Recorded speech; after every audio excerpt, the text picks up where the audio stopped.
Teal and the Antichrist, perfectly normal Is stuff Silicon here. Valley Totally. recklessly ambitious? What should we fear more, Armageddon or stagnation?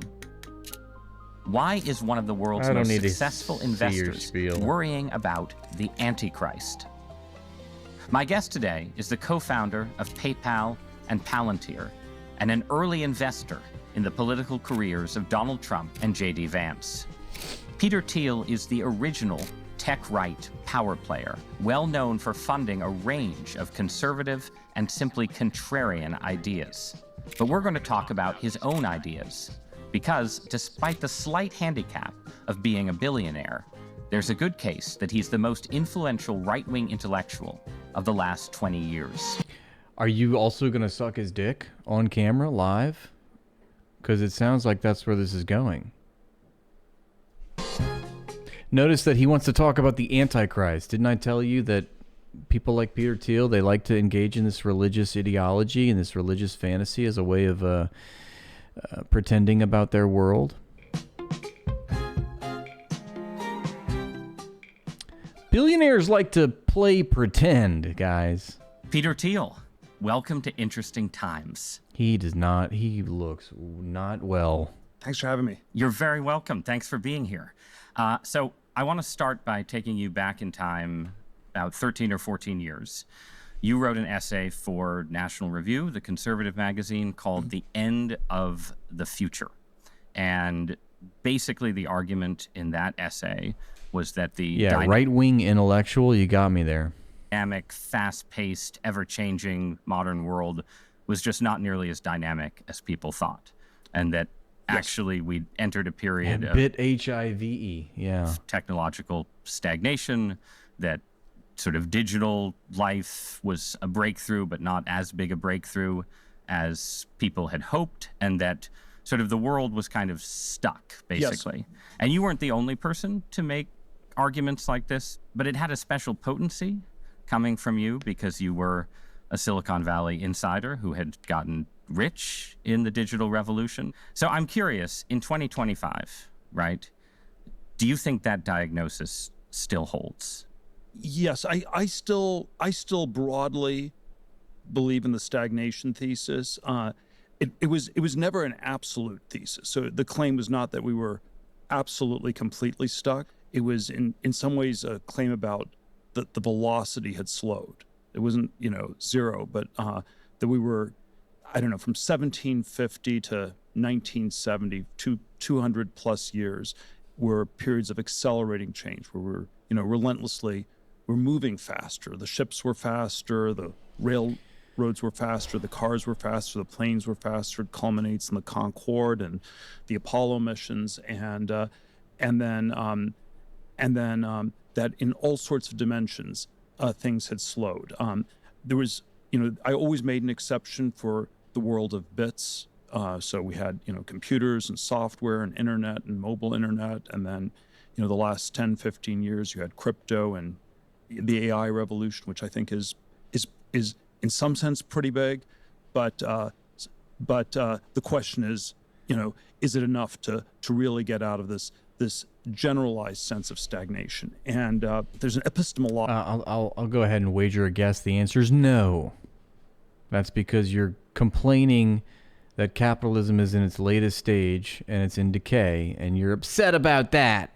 Logical question you can start with on the the Back to the Future essays. How do we even know whether we're in stagnation or acceleration? Because one of the features of late modernity is that people are hyper specialized, and so can you say that we're not making progress in physics unless you've devoted half your life to studying string theory? Or what about quantum computers? Or what about cancer research and biotech, and the sort of all these verticals? And then how much does progress in cancer count versus string theory? So you have to give weightings to all these things. So it's in theory it's an extremely difficult question to get a handle of, because the fact that it's so hard to answer, that we have ever narrower groups of guardians guarding themselves, is itself cause for skepticism. And so yes, I think broadly we're in this world that's that's still pretty stuck. It's not absolutely stuck. Yeah, you mentioned Back to the Future, and we just showed our kids that was a big word salad from Peter Thiel, was it not? Original Back to the Future, the first one with Michael J. Fox, and of course, it was like 1955 to 1985, right. 30 years back, and then the Back to Future 2 was, I think, 1985 to 2015, which is now a decade in the past, and that's where you had flying cars and the 2015 future. Oh, he's upset we don't have flying cars yet. It was the childhood that I was promised in the future. It does not exist, and I'm upset about that. Is wildly divergent from the 2015 future did have Biff Tannen as a Donald Trump-like figure in some kind of power, so it had some kind of prescience. But yeah, the big noticeable thing is just how different the built environment looks. And so one of the strongest cases for stagnation that I've heard is that, yeah, if you put someone in a time machine from various points, they would recognize themselves to be in a completely different world if they left 1860 or 1890 to 1970. If you live, those are the 80 years of your lifetime, right. Something like that. Okay, so Peter Thiel thinks we've got this period of stagnation where not much is happening. Okay, what are you getting at, Peter Thiel? What is the root cause of this stagnation? What's the problem? But the world, just to my kids, even as children of 2025. Looking at 1985, it's like the cars were a little different and no one has phones, but the world seems fairly similar. So that's a kind of non-statistical, but I think the common sense. That's intuition. a common sense understanding. But are there a period of takeoff? Is it just economic growth? Is it productivity growth? Like, are there numbers for stagnation versus dynamism that you look at?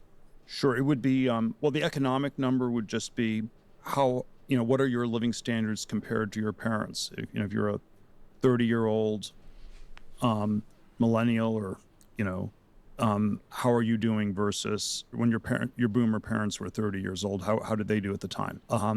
There are intellectual questions. How much, how many breakthroughs are we having? How do we quantify these things? Like, what are the returns of going into research? There certainly are diminishing returns to going into science or going into academia generally. And then maybe this is why so much of it feels like this sociopathic Malthusian kind of an institution, because you have to throw more and more and more at something to get the same returns. And at some point, people... capitalist is worried about the returns. Listen to how these people speak, We're just stats on a page. Give up and the thing collapses. Well, right. So let's pick up on that. Why should we want growth and dynamism? Because as you've pointed out in some of your arguments on the subject, right, there is a kind of cultural change that happens in the Western world. I don't understand why these billionaires are so upset, man. Why are they so bummed out about society? They're doing better than everyone by miles upon miles. They might as well be living on a different planet, and they're just so upset, and they live miserable lives. In the 1970s, around the time you think things slow down, start to stagnate, where people become very anxious about the costs of growth. He's upset about the very thing that he is. Like this, he is the cause of the diminishing returns in society. He is the one of the, you could argue, both consequence and cause of the fracturing and hyper-specialized supply chains that we now need to innovate in technology or science, et cetera, et cetera. He's complaining about this. He's like he's like the AI Slum Lord of it all. He sits atop the fucking Slum Lord empire, the AI Slop Lord. He's the AI Slop Lord. Can I coin that on stream right now? Slop Lord? Because that's what they're doing. The whole AI industry is just slop. It's scraping the bottom of the barrel of human existence, and it's that interesting contradiction of these technologies are always sold to us under the banner of improving the living standards of people, general humanity, principles that are moral, and they actually serve ultimately to just entrench the features, the contours of capitalism and the exploitation that accompanies it. They only entrench the relations of capitalism, the capitalist relations to the modes of production. And you see that as I'm reading now in this book, on the AI industry about how they exploit the global south. You know, every company outsources its labor. If it gets big enough, it can outsource its labor to, Latin America or Asia or Africa or virtually any hemisphere where you have the victims of imperialism working for absolute breadcrumbs, cents, pennies to the dollar per hour. Some, in the case of Venezuela, like we talked about earlier, in Kenya, it's 10 cents an hour. And they're training AI, large language models, and they're training the AI and doing this thing called RLHF. RLHF is a technique to align an intelligent agent with human preferences. It involves training a reward model to represent preferences, which can then be used to train other models through reinforcement learning. In classical reinforcement learning, an intelligent agent's goal is to learn a function that guides its behavior called a policy. This function is iteratively updated to maximize rewards based on the agent's task performance. I mean, just given all the actual exploitation in the material world that we see present day, and then to think that these Silicon Valley tech billionaires are going to build a world, an AI world that is completely divorced from the material conditions of the society from which it sprang, that makes no sense at all. It will obviously bear out all of the exploitative features of the society that it came from. You know, AI research analysts and researchers know this full well. There's a whole aspect of the industry devoted to making sure that there's ethics in AI building and AI technology. And they perfectly well understand that it's very much impossible. The people that are in charge of the AI industry are making very speculative and biased decisions in how they train these models. And those, for example, they use data sets that are just literal Reddit forums. In their quest for more compute power, in their quest to scale, I mean, if you're in the AI business, you need to scale. If you're not scaling, what are you doing? Scaling just means you need as much resources as you possibly can. Get your hands on as much resources as you possibly can. If you want to be a big player in the AI industry and you want to innovate at that level, you got to play with the big boys. And what do? They have,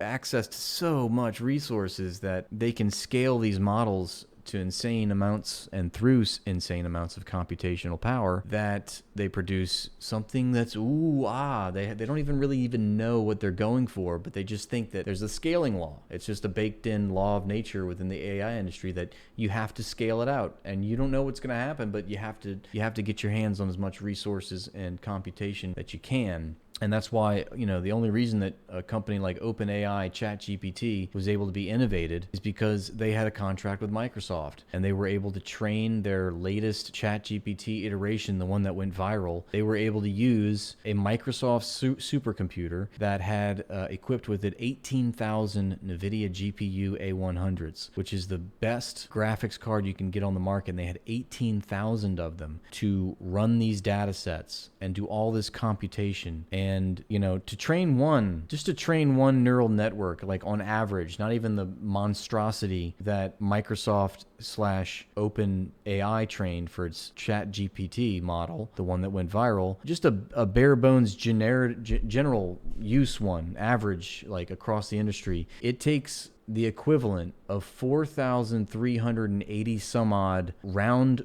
trip flights from San Francisco to New York for one passenger. And this is in the span of training a model, which takes 6 months, something like that. It takes 3 to 6 months, let's just say. And so just to train one model, and they train many models, and they go through iterations of it. So every time they do that, that costs, like I said, 4,300 round trip flights from San Francisco to New York just for one person. So that's just an insane level of carbon footprint, right? I mean, for one person to make 4,300 round trip flights in 6 months, I don't think you can do it. I don't know if time will allow you, I think it might be physically impossible, but that's what it takes. And, so getting back to scaling, the scaling laws, I wonder if Wikipedia has or what they also call open AI laws. Like they started their own like little brand of laws, much like Moore's Law, because Moore's Law preceded it. And Moore's Law, if you don't know, that was the one law that guided the microchip industry, which preceded the AI industry. The microchip industry really gave birth to the AI industry ultimately, because you need microchips. Microchips power the world now. It's virtually in everything that we use. There are microchips that operate it. That's why that's a huge resource war happening between China and the United States right now. And it's largely who controls the microchip supply chain is the one who's going to achieve world dominance in the 21st century. But China is not worried about that at this point. I mean, they've been facing harsh sanctions for decades and decades. They've been cut out of the global supply chain by the United States, which is illegal, but we'll put that aside for a second. They have figured out a way to internally innovate, and they do that by relaxing competition in private industry. They're very conscious about the money that they spend and how they're using it. And so they had to overcome certain resources that they couldn't get on the global market. They had to figure out a way around it. That's why you see innovations like DeepSeek, which was able to achieve what ChatGPT achieved with like way less of everything. They figured it out. And that's a great point right there in and of itself. It's like the AI industry is so pursued in such a way, just like Peter Thiel was saying. Like he's griping about how hyper specialized every field has become. Well, he's the king of the AI industry, really, or one of, in the consortium of the PayPal mafia. He sits on the throne of all this. He started Palantir. He made Sam Altman. He was one of Sam Altman's mentors and was funding him all throughout the Y Combinator phase of Sam Altman's career. And, this guy his whole ethos is that if you're going to start a business, you go for monopoly or you don't do it at all. That's Peter Thiel for you. He's monopolistic, anti-competitive, and definitely anti-democratic for sure. The hyper-specialization of the supply chain, he's griping about it. He's the cause of it. He's the benefactor of that. Like he's got a stranglehold on the Silicon Valley AI industry because of his companies and his investments. He's extremely powerful in this hyper-specialized supply chain that he also decries and thinks he's a victim of for some weird reason. Let's go back to the Peter Thiel fiasco. Costs above all. Yes. And the idea being, you end up with a widely shared perspective that we're sort of rich enough, and if we try too hard to get that much richer, the planet won't be able to support us. We'll have, degradation of various kinds, and we should be content with where we are.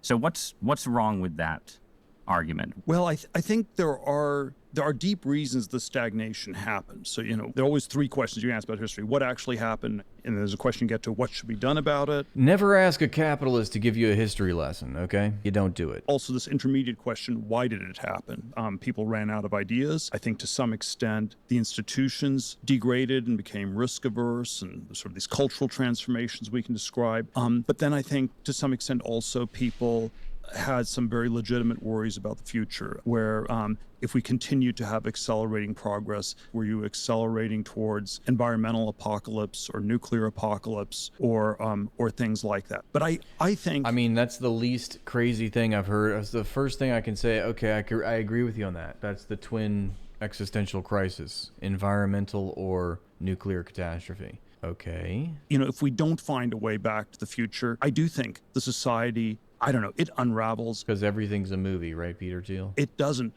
work. The way the middle class, I would define the middle class as the people who expect their kids to do better than themselves. And when that expectation collapses, we no longer have a middle class society. And maybe there's some way you can have a feudal society in which things are always static and stuck, or maybe there's some way you can shift to some radically different society. But it's not the way the Western world, it's not the way the United States has functioned for the first 200 years of its existence. Wow, that is a lot of brain rot right there. Is he arguing for feudalism? So you think that ordinary people won't accept stagnation in the end? It's that they will rebel and sort of pull things down around them in the course of that rebellion? they may rebel, or our institutions don't work. All of our institutions are predicated on growth. Another fact, yes. Our budgets are certainly predicated on growth. Yeah, Yes. if you say, I don't know, Reagan and Obama. Reagan was sort of consumer capitalism, which is oxymoronic. It was, you borrow, you don't save money as a capitalist, you borrow money. And Obama was low-tax socialism, just as oxymoronic as, the consumerist capitalism of Reagan. And I mean, those are definitely words. Those are definitely words. I don't think you can describe what Obama did as low-tax socialism, but go off, I guess. Yeah, I like low-tax socialism way better than high-tax socialism, but I worry that it's not sustainable. It's not sustainable for who, Peter Thiel? It's not sustainable for who? For the capitalist class? What do you mean by low-tax socialism? Tax socialism way better than high-tax socialism, but I worry that it's not sustainable at some. Yeah, and then that's the other thing, is if he's talking about low-tax socialism is actually, socialism for the rich, who's getting taxed here? Who's the low-tax in your low-tax socialism phrase here? But either way, I think he's cooked. Point. You either the taxes go up or the socialism ends. So it's deeply. I don't know what he's trying to say. Like, the taxes go up, the socialism ends? What? If I were sitting next to him, I'd be like, can you define for me, when you say socialism, what exactly in your mind do you mean? That's why people they're not optimistic. They don't think we've hit some stable, the Greta future, maybe it can work. This but is we're the not Greta yet there. Thunberg, just to be clear. That's a reference to Greta Thunberg, the activist best known Greta for future. anti-climate change. That's interesting to put, someone that's just advocating for a cleaner climate, one that is actually sustainable long term.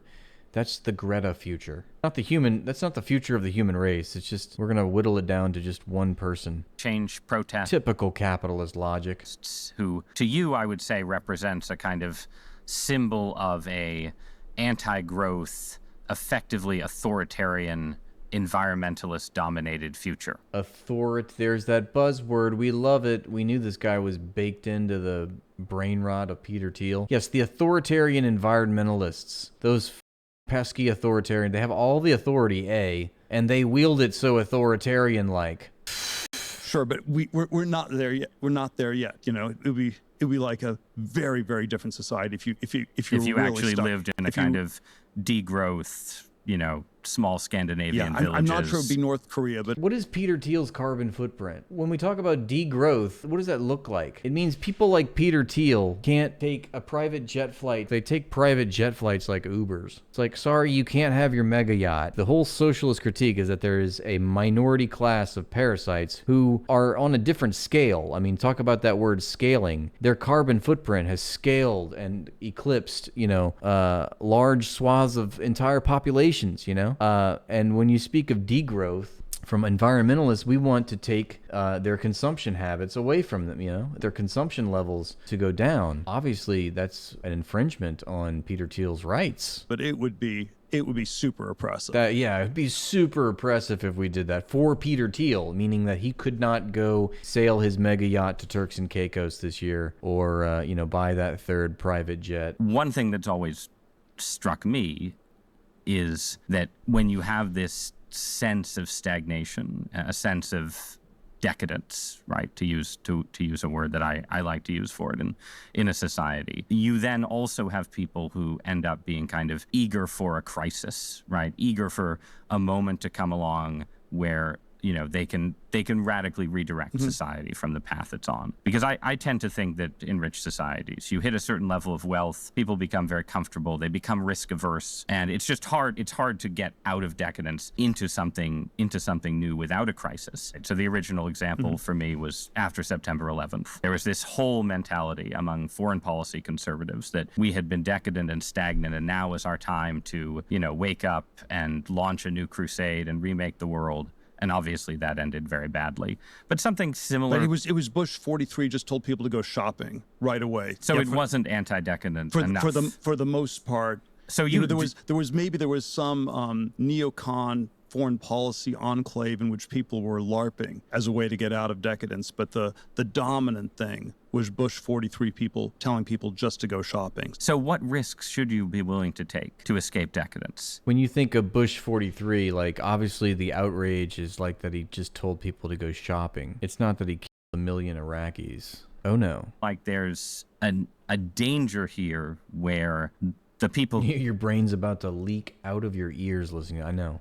It's tough. It's tough. It's tough. I'm trying to, decode it a little bit, as I listen. You want to know, like, if I were in the room, if I was listening to this slop from this slop lord, this AI slop lord named Peter Thiel, what would be my angle? Who want to be anti-decadent have to take on a lot of risk. They have to say, look, you've got this nice, stable, comfortable society, but guess what? We'd like to have a war or a crisis or a total reorganization of government and so on. They have to lean into danger. Oh my God, you guys are just like sanitizing war crimes right now. This guy is just here to like make Peter Thiel look a little less evil, a little bit less like the dark Sith Lord that he is. What am I supposed to take away from this? It's like, sometimes you gotta do some evil shit, and that's just how the world works, right, Peter Thiel? And Peter Thiel, as his eyes blink, because he's a lizard, his irises blink, he's like, yes, that's correct.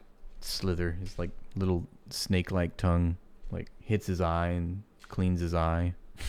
But that's the kind of vibes we're on right now. They love talking about risk. Don't mention the R word around the capitalists, because they will you'll never hear the end of it. So about how much they risk, They're dying on the cross for us. They risk so much. There was some... Do you know how many shares they've risked just to get you this job, son? Neocon foreign policy enclave in which people were LARPing as a way to get out of decadence. But the yeah, what the are you talking about? Dominant thing was Bush 43 people telling people just to go shopping. So what risks should... He's so gay. Peter Thiel is so gay. Did you know that Peter Thiel is so gay that he was outed as a gay guy by a electronic publication named Gawker? And he was so angrily gay about the whole situation that he sued them. He just destroyed the company, basically. Should you be willing to take to escape decadence? It does seem... He's like, I actually, Peter Thiel, I'm speaking like a self-hating gay because I actually love decadence. And every year for Decadence Festival, I go down to Bourbon Street and wear my high heels and I sashay down the street and I laugh at all the boys. And I go to the Rawhide and I have a bear because I'm Peter Thiel and I don't like the fact that I'm gay. Seem like there's a danger here where we should take a lot more risk. We should be doing a lot more, and I don't know. I can go through all risk at whose expense, Peter Thiel? Risk the expense of the Kenyans and the Venezuelans and the Congolese people that your AI slop chain depends on to run your scaling empire. You sick. All these different verticals. It's if we look at biotech, something like dementia, Alzheimer's, we've made... Look, we're gonna innovate this great new thing. It's gonna be awesome. But meanwhile, we're gonna get it done by enslaving the rest of the world. Zero progress in 40 to 50 years.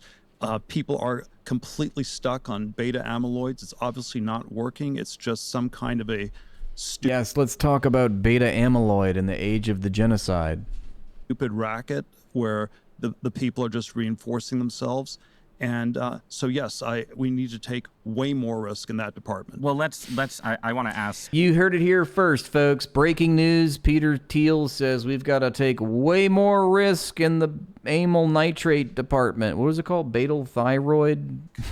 To keep us in the concrete, I want to stay with that example for a minute and ask, okay, what does that mean? Yeah, I'm just going to take a second here because I was just wading through the bullshit of your answer and I'm still just so confused. So I'm just going to go ahead and ask, what are you talking about and what does it mean? Saying we need to take more risks in anti-aging. Oh, that's what this is about. Anti-aging research? Oh my God, you guys are sniffing your own farts. You're just out there just wafting champagne flutes of farts because that's what you guys do. You want to live forever, and you got to take more risks in the anti-aging research. Look, I'm getting older. It's time to take more risks, says Peter Thiel. If I'm going to live forever, we got to get to where we're going in the anti-aging research. Come on, guys. I'm Peter Thiel. I'm going to preserve my brain for all of posterity. Marvel at me. I'm a Roman king. Research. Does it mean that Peter Thiel is Caesar? FDA has to step back and say anyone who has a new treatment for Alzheimer's can, go ahead and sell it on the open market? What is risk in the medical space look like? It's like private capital investment on like medical stuff that people need to survive. Obviously, we need to be able to control that. You would take a lot more risk. A lot more investments in the private healthcare industry. It's doing really great. Fatal disease, there probably are a lot more risks you can take. There are a lot more risks the researchers can take. Culturally, what I imagine it looks like is early modernity, where people, they thought we would cure diseases. They thought we would have radical life extension. Immortality was part of the project of early modernity. It was Francis Bacon. Can we talk about Cuba curing lung cancer? And Condorcet, it was, and maybe it was anti-Christian, maybe it was downstream of. I hate the way this guy talks. Christian, I just want to spit him in the face. He's such a dumb. He deserves to be slapped and shamed. He has no idea what the real world is like. He's so far up his own ass, he has no idea. These people have enormous blind spots. You'd think they are billionaires. They've traveled the world, they've seen it all, right? There's the pinnacles of success in our society. They have a huge blind spot. And that's just necessarily so. They require a blind spot the size of a black hole. If Christianity was competitive, if Christianity... Marble mouth, yeah. It's just like... And he promised you a physical resurrection. Science was not going to succeed unless it promised you the exact same thing. But I don't know. I remember 1999, 2000 when I was... I know. I want to go back to the good old days where we just watched Hypersonics. Don't you remember that? That was so nice. Hypersonic Wave. Like there's Synth Wave and Vapor Wave. I want to go back to the Hypersonic Wave days. Those were good days. When we were running PayPal. Don't worry though, guys. We're getting into round 2. These things take time to develop. We still have yet to see the absolute, utter evisceration of Israeli society. So cryonics and people should freeze themselves. And we had one day where we took the whole company to a freezing party, a Tupperware party. Oh my God, like how out of touch. Listen to this mother. Took all of his employees out for a company party, and they called it a freezing party. It was a freezing cryogenic party because everybody wants to live forever. Sell Tupperware policies at a freezing party. They sell their. Was it just your heads? What was going to be frozen? You could get a full body or just a head. The head was cheaper. It was disturbing when the dot matrix printer didn't quite work, and so the freezing policies couldn't be printed out. But in retrospect, this was still technological stagnation once again, right? But it was that's speaking to the technological stagnation you were referring to in your thesis, right, Peter Teal? That the 3D printers couldn't fully print out the cryogenic brain. Yes, and afterwards we ate the brain. Because we always eat our own. But it's also a symptom of the decline, because in 1999, this was not a mainstream view, but there was still a fringe boomer view where they still believed they could live forever. And that was the last generation. And so I'm always anti-boomer, but maybe... Yeah, I don't like that the boomers stole my idea. They wanted to live forever too. It's like, it's this novel idea, like nowhere has, throughout history of humans have people wanted to live longer and dreamed of immortality. It's not like it's been a romanticized thing, of course. So it's like, it's just a Peter Thiel innovation. He's on this anti-aging concept, man. He really just quite futuristic. There's He's such a trailblazer. We've lost even in this fringe boomer narcissism, where there were at least a few boomers who still, believed science would cure all their diseases. No one who's a millennial believes that anymore. I think there are some people who believe in a different kind of immortality, though, right? I'm a millennial. You're saying that I don't believe that science can cure diseases? Is that what he just said? Now, I think part of part of the fascination with AI is connected to a specific vision of transcending limits. And I'm going to ask you about that after I ask you about politics. Because one of the striking things I thought about your original argument on stagnation, which was mostly about technology and the economy, was that it could be applied to a pretty wide range of things. And at the time you were writing that essay, you were interested in seasteading, this ideas of essentially building new polities independent of the sclerotic Western world. These guys love to sniff their butts. But then you made a pivot in the 2010s. So you were, one of the few prominent, maybe the only prominent Silicon Valley supporter of Donald Trump. In 2016, you supported a few sort of carefully selected Republican Senate candidates.